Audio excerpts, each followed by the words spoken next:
స్థితిలో, ఏ పరిస్థితిలో, ఏ యొక్క స్థితిలో ఉన్నారో మీకు తెలుసు. అది మీ హృదయంకు తెలుసు, మీ తలంపుకు తెలుసు.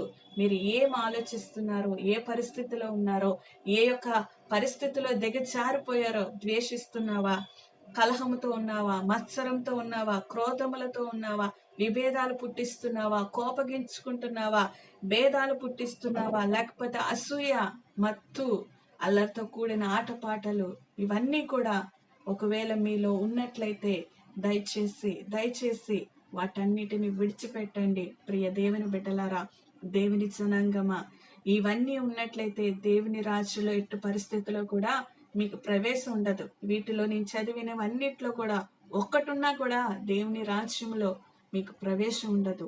యేసు రక్తములో కడగబడితే మాత్రమే మీకు ప్రవేశం వస్తుంది. యేసు వల్లనే మీరు పరలోక రాజ్యానికి వెళ్తారు.